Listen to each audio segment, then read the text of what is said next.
Assalamualaikum warahmatullahi wabarakatuh. Kami dari kelompok 5 akan menjelaskan sedikit tentang jenis-jenis makna, yakni makna leksikal dan makna gramatikal, makna ideasional, makna preposisi, makna pusat, makna vektoral, dan makna idiomatik. Saya Muhammad Nur Islamuddin akan menjelaskan sedikit tentang makna leksikal dan gramatikal. Yang pertama, makna leksikal dan gramatikal.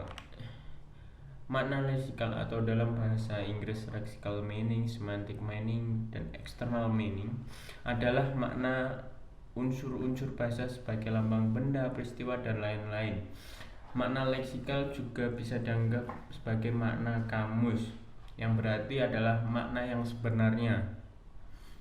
Yang berikutnya, makna gramatikal atau grammatical meaning, structural meaning, internal meaning adalah makna yang menyangkut hubungan intrabahasa atau makna yang muncul sebagai akibat berfungsinya sebuah kata di dalam kalimat.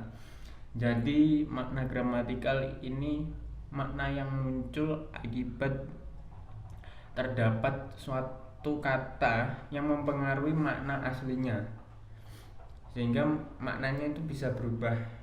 Berikut contohnya, makna makan menurut KBBI memasukkan makanan pokok ke dalam mulut serta mengunyah dan menelannya.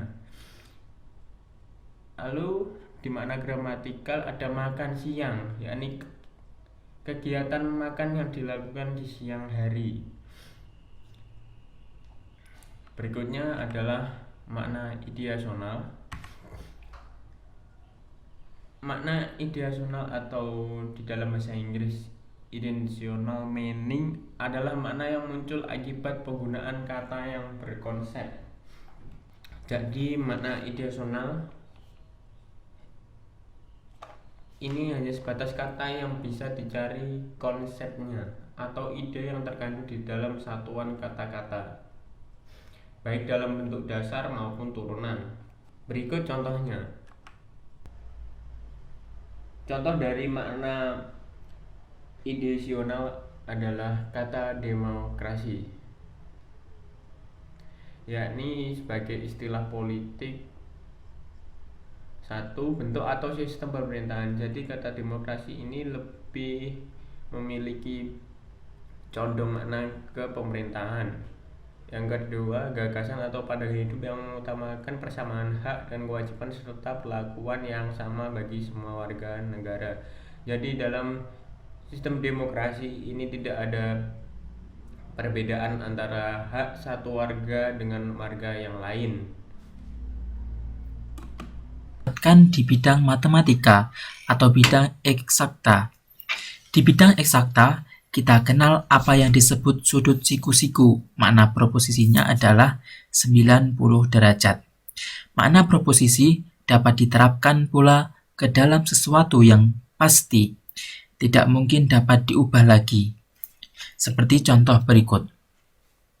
Pertama, 1 tahun sama dengan 12 bulan. Pada awal tahun ada bulan Januari dan di akhir tahun ada bulan Desember. Setelah Desember tidak ada bulan lagi kecuali akan berulang lagi pada bulan Januari. Berikutnya, 1 hari sama dengan 12 jam. Makhluk hidup pasti akan mati. Berikutnya makna pusat. Makna pusat dalam bahasa Inggris central meaning adalah makna yang dimiliki setiap kata yang menjadi inti ujaran. Setiap ujaran, klausa, kalimat, wacana memiliki makna yang menjadi pusat atau inti pembicaraan. Makna pusat disebut juga makna tak berciri. Makna pusat dapat hadir pada konteksnya atau tidak hadir pada konteks. Seseorang yang berdialog dapat berkomunikatif tentang inti suatu pembicaraan, dan pembicara serta kawan bicara akan memahami makna pusat suatu dialog karena penularan yang kuat. Seperti contoh, bola bekel bentuknya bulat. Kita ketahui, kita tidak usah berangan-angan bahwa bola bekel itu bulatnya seperti apa. Pokoknya bulat gitu. Karpet itu berwarna hijau. Pasti kita tidak usah membayangkan bagaimana karpet berwarna hijau itu. Pasti karpet hijau itu ya warnanya hijau. Selanjutnya adalah makna piktorial. Makna piktorial merupakan makna yang muncul akibat bayangan pendengar atau pembaca terhadap kata didengar atau dibacanya. Menurut Jasudharma, makna piktorial ini berarti makna suatu kata yang berhubungan dengan perasaan pendengar atau pembaca. Misalkan pada situasi makan. Kemudian kita berbicara tentang sesuatu yang menjijikkan atau menimbulkan perasaan jijik bagi si pendengar. Tidak mungkin tidak, si pendengar akan menghentikan kegiatan atau aktivitas makan tersebut karena merasakan jijik atas apa yang kita ucapkan. Perasaan yang muncul tidak hanya perasaan jijik, tetapi juga perasaan bahagia, kecewa, takut, dan perasaan-perasaan yang lain. Contohnya adalah yang pertama, rumah anak itu telah hilang tersapu banjir. Perasaan yang timbul adalah perasaan sedih. Contoh yang kedua adalah, kau lucu sekali. Di sini perasaan yang timbul adalah perasaan gembira, perasaan senang. Dan contoh yang ketiga adalah, pembunuh itu begitu kejam. Dan di sini perasaan yang timbul adalah perasaan yang takut. Kemudian kita akan membahas selanjutnya makna idiomatik.